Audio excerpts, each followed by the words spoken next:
people in three companies. And they came in the midst of the camp in the morning watch and struck down the Ammonites until the heat of the day. And those who survived were scattered so that no two of them were left together.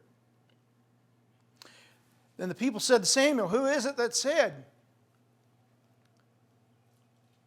When the battle was over, some of the people said, now, wasn't there some guys that said, Saul, why is he going to reign over us? Or who is he to reign over us? There were some instigators that kind of picking at the wounds from what was said, because of those worthless fellows at the end. They say, who was that? Bring them in that we may put them to death. But look at what Saul says. Again, I like what he does. But Saul said, "Not a man shall be put to death this day.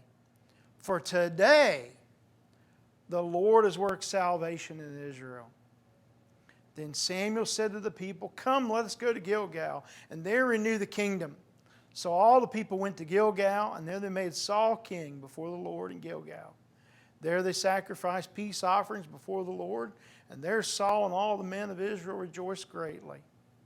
Saul, he really is officially king. They wanted him to fight their battles. That's what they said in the beginning. And now that he's done that in dramatic fashion like this, he spoke, the people came together as one man, as it said. They come to the battlefield, and he says, we're going to divide up in three groups, and we're going to hit them on three sides. And they do. And the Ammonites are so scattered that you can't find two of them together. The few that survive. And they all run away. And somebody says, well, what about those detractors? And Saul says, don't worry about it. God has blessed us today, and we're just going to take the victory. That being merciful to those that are your detractors, merciful in that situation, is a sign of a great leader. Okay? And I realize, in balance, end of the story, Saul was an evil man. But Saul's making some really good decisions so far. And we should note that. And I think that should be realized. And we're out there in cyberspace. You're able to listen to us now, I guess, from what I understand. Or at least Kevin gave me a thumbs up. A little while ago, everybody laughed, and it's because Randy said to me that this was the best lesson he'd never heard. So anyway, I'll go ahead and repeat that so you know why we all laughed a little while ago. Hopefully the rest of you have chimed in. We actually just covered chapter 11. With it, really quickly, King Saul steps in and defeats the Ammonites by rallying the people together and by orchestrating a really good military battle, in which they divided up in three different sections and beat the Ammonites. And that was a really amazing thing. Interestingly, I hadn't mentioned this to anybody yet, but you remember on Sunday night in the big picture study, we went through Abraham, Isaac, and Jacob. And if you remember, I very quickly mentioned Lot, Abraham's nephew, that escaped from Sodom when Sodom was destroyed by fire out of heaven. And if you remember that Lot's two daughters reckoned that they thought the whole world was destroyed. And they said, well, if there's no men left for us to have children by, let's get our father drunk and let's have children. And so they each took a different night, got their father good and drunk, and to make the story short, each had a child. And so the answer to the trivia question, who was the father of his own grandchildren, would be Lot. He's one. There's actually another person that did that as well, did something similar. Judah would have been the father of his own grandchildren through Tamar. But that's a different story. But anyway, if you remember those two children that were result, one of the daughters had a son, and his name was Moab, and he became the father of the Moabites.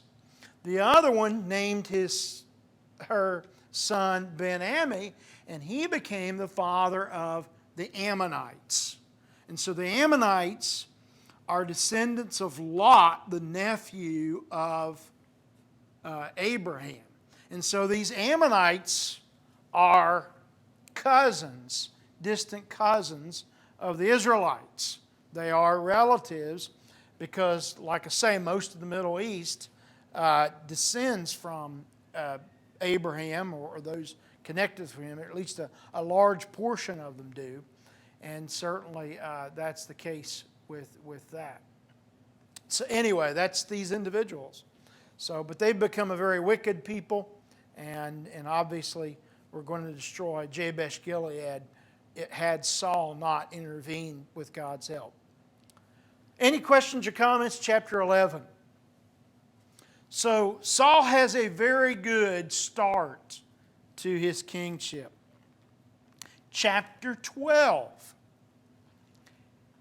Samuel steps forward and says to the people, he addresses the people and gives, well, if you've got a title for chapter 12, it probably says something like Samuel's farewell address. Samuel lives for quite a while after this, or for a while after this, but he kind of gives his step back from public life speech, you might say. I mean, he's going to anoint David as king in a few chapters, in I think chapter 15. But anyway, Samuel says in verse 1, "Behold, I have obeyed your voice, and all that you said to me, and have made a king over you." And verse 2, "And now, behold, the king walks before you, and I am old and gray. Behold, my sons are with you, and I walk before you from my youth until this day. Here I am, testify against me before the Lord, and before His anointed. Whose ox have I taken, or whose donkey have I taken, or whom have I defrauded? Whom have I oppressed? Or from whose hand have I taken a bribe to blind my eyes with it? Testify against me, and I will restore it to you." They said, verse 4, "You have not defrauded us, or oppressed us, or taken anything from any man's hand." And he said to them, "The Lord is witness against you, and His anointed is witness this day, that you have not found anything in my hand." And they said, "He is witness." Samuel said, "I've done everything," kind of like what the Apostle Paul said, "I've done everything in good conscience. I haven't cheated anybody. I've not defrauded you. I've not heavy-handed you. I've not taken anything from you. I haven't accepted any bribes from you or anything." Why do you think that's significant that he says that? You have any thought why that was significant? Okay, yeah, the people had confidence in him. Yeah, for sure. You remember when we started this study a couple weeks ago, and we were in 1 Samuel 8? Let's go back to 1 Samuel 8. Yeah, exactly. Kathy's right. Look the first 3 verses of chapter 8, where we began this study of the United Kingdom. "When Samuel became old, he made his sons judges over Israel. The name of the first was Joel, and the name of the second Abijah. They were judges in Beersheba. Yet his sons did not walk in his ways, but turned aside after gain. They took bribes and perverted justice." Then all the elders of Israel gathered together and came to Samuel at Ramah. And then that's when they said to him, "You're old, and your sons don't act like you do." That's when I said, could you imagine as a as a parent or a child, that there's a meeting of the leaders of the nation because of your behavior, because of how poor behaved these two sons of Samuel are? You know, Samuel, you're up in age, and your sons do not act like you do. They are wicked. They're evil. They take bribes. That's when they slid in the idea, we want a king. Because you're about the end of your life, and your two sons don't walk in your ways. We need a king. And that's where that all came about. And so now Samuel is standing up there. And let's read that again now that we are reminded of what we just looked at. Look at what he says.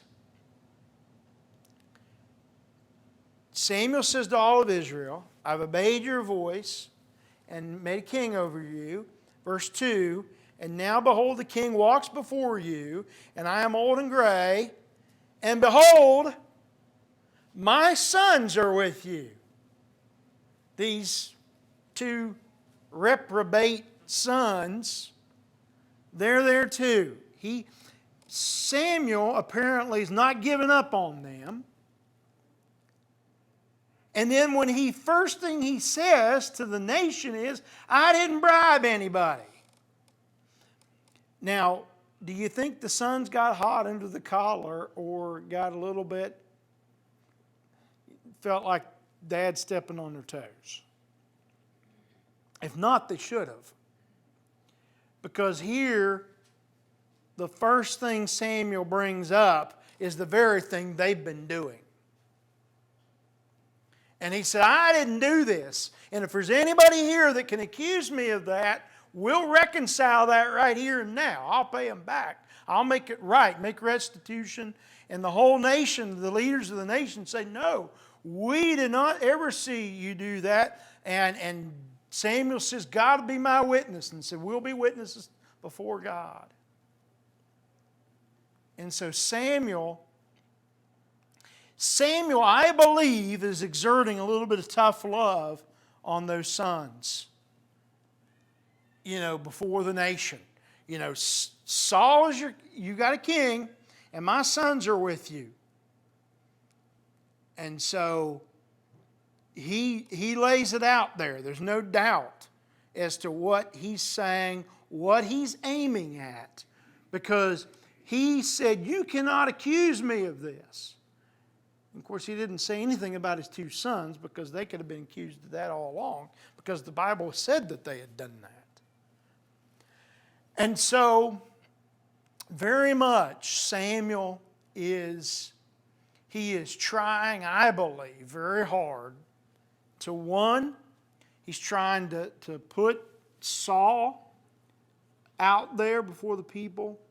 He's trying to keep his two sons connected, even though they have done everything they could to not deserve the position they're in. But he's still promoting them as being with the people and being in a leadership position. And now he's emphasizing that I have not done anything that would be unbecoming or whatever, and I've not taken anything or oppressed or defrauded or anything. Yes, Tom?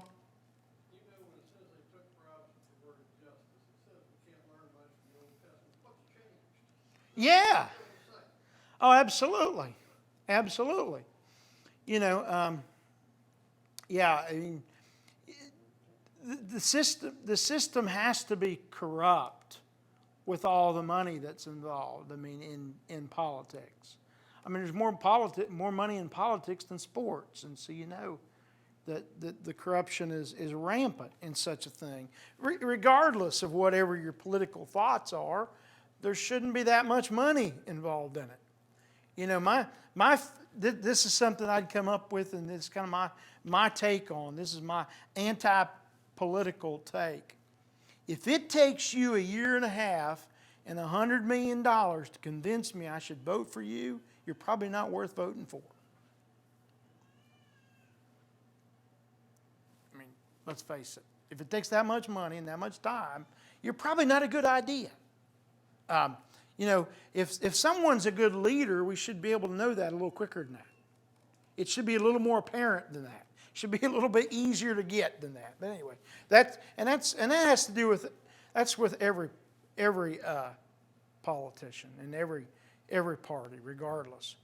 It shouldn't be a part of it. Money should not be there, but it is, and that's why there's a lot of distrust all the way around in that regard.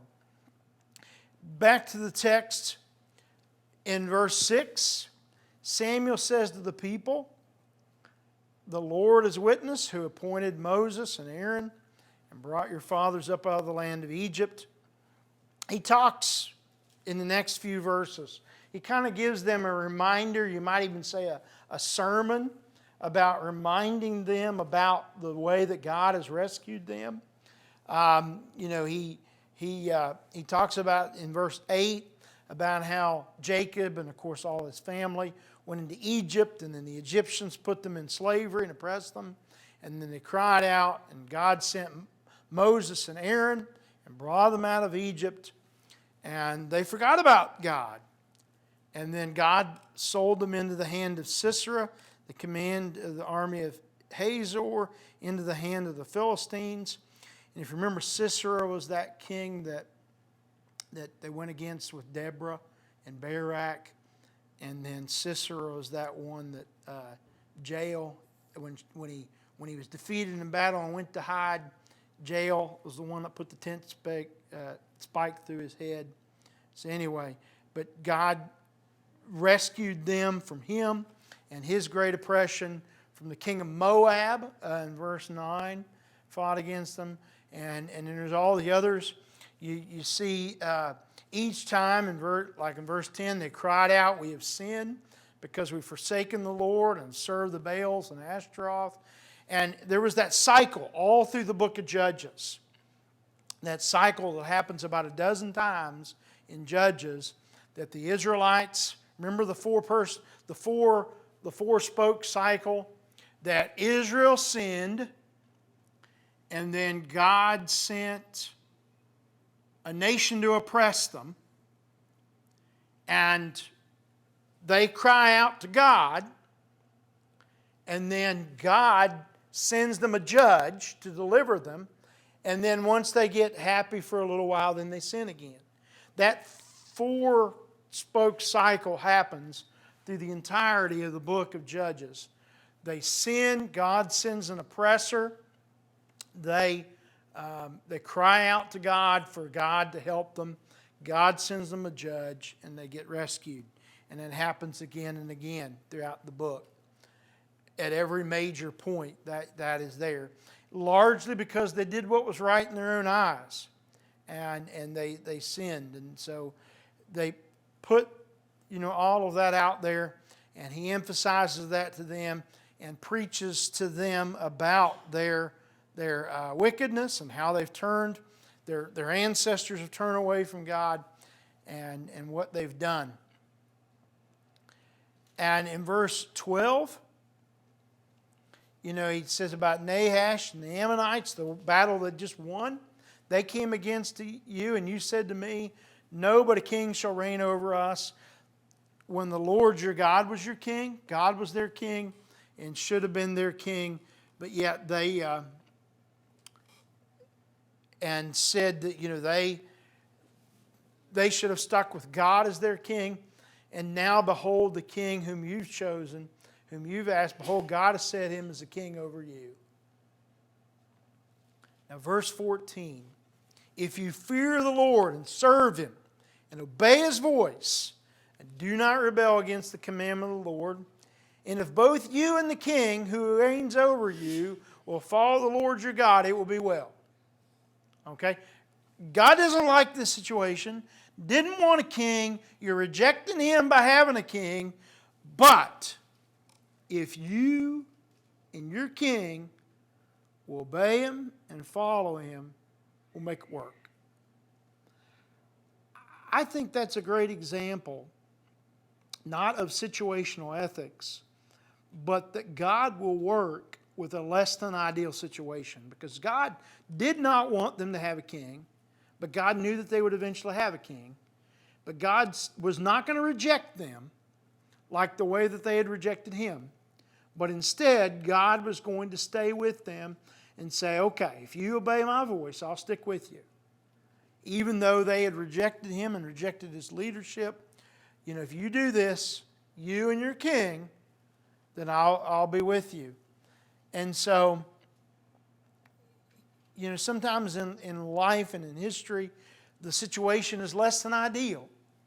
And the totality of the nation is not what it ought to be. And the way that the system, if you will, is not what it ought to be. But yet God was able and willing to continue to bless and to be over those people that would be found faithful in that situation. And so he says, if you've rejected God, but he'll stay with you if you obey him and serve him. Verse 15, but if you will not obey the voice of the Lord, but rebel against the commandment of the Lord, then the hand of the Lord will be against you and your king. Now therefore stand and see this great thing that the Lord will do before your eyes. We talked about object lessons. Samuel's going to give them a doozy. He said, if you follow, God will be with you. And, you need to pay attention. And just so you know that we mean business, verse 17. Is not wheat harvest today? Now, if it's time for the wheat harvest, that means those kernels are just ready. They're just ready to come out. They're just ready to go through and get them. And it's a little bit of a tenuous time because you want to get that harvest in. Some of our farmers here, you ask them about hay and they'll grumble and say, yeah, and it's supposed to rain. You'll have some of our guys do that. And you know how that is. Because, it messes it up. It makes it more difficult and can mess up the process, especially if you've already got it cut and laying down. Well, he says, isn't the harvest today? Look at the rest of verse 17. I will call upon the Lord, that he may send thunder and rain, and you shall know and see that your wickedness is great, which you have done in the sight of the Lord, and asking for yourselves a king. Yeah, Steve? Back to what Samuel said earlier in the chapter, that I haven't defrauded anybody, I haven't oppressed anybody, I haven't taken any bribes. I think part of that also is he's saying, this is you. Yeah. Nobody bribed me to make a king. It wasn't my idea. So whatever happens, remember how I right. was in front of you. This was your choice. This was your decision. Yeah. He's reminding them that it was their choice about the king. He's reminding them about that. And he says, he's essentially showing them, you've got to know God's still in charge and God can still do what he wants. By the way, it's going to storm real bad in just a few minutes. Wait. And it does. And, a real thunder bumper, as we'd call them here in West Virginia. And with that, that's pretty amazing. Now, when you've got an evening like tonight where they're predicting like a 80 or 90% chance of thunderstorms, predicting one this evening's probably not a big deal. But if you're out there in a clear blue day and say it's going to storm in a few minutes, watch. So much that the people were afraid, and they called out to Samuel in verse 19, pray for your servants to the Lord your God that we may not die. Now, it was a bad enough storm that they were afraid for their lives. Doesn't say anything about anybody dying from it, but it was bad enough that they knew that they were in trouble. For we have added to all our sins this evil, to ask for ourselves a king. I guess we've done it. Samuel said to the people, do not be afraid, and you have done all this evil, yet do not turn aside from following the Lord, but serve the Lord with all your heart. Just follow the Lord. Don't turn away from him. And do not turn aside after empty things that cannot profit or deliver, for they are empty.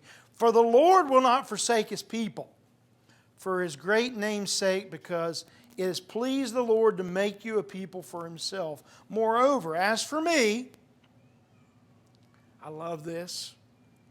As for me, far be it from me that I should sin against the Lord by ceasing to pray for you. You know, he's causing a massive thunderstorm to fall on them because of their wickedness. They're afraid for their lives. And Samuel says, don't worry, you're not going to die. God's going to stay with you, but you better recognize he's the one causing the storm. And I'm not going to forsake you either, because it'd be sin for me to stop praying for you. Just think about what a great concept, what a great leader that is. They recognize the responsibility to the effect that if I quit praying for you, it's going to be a sin on my part that I do that. What a great leader that is. And I will instruct you in the good and right way. Only fear the Lord and serve him faithfully with all your heart, for consider what great things he has done for you. But if you still do wickedly, you shall be swept away, both you and your king. Boom. Makes the point, didn't he? But just think about that. That here they've won this great victory, and Samuel gathers the people and says, hey, I'm stepping back. But realize you guys have been again and again turning your back on God. And now you've done this by making this king. And just to let you know what you've done, it's going to storm in a few minutes, so watch out. And then when it does, he tells them, you're not going to die. Don't worry. God's going to stay with you. And besides, I'm with you too. I'm going to keep praying for you. What a beautiful picture of a leader. He is trying to help his two sons, I believe, in what he said. He's trying to help his nation. He's trying to help Saul. He's trying to help everybody by letting them know, even though I'm stepping aside, I'm still going to pray for you. What a great leader Samuel is. What a beautiful picture of someone that gets it. And what a great message that is. And yet Saul's still a good guy too. And next chapter, not so much. But anyway. But for now, for this week, Saul's still a good guy.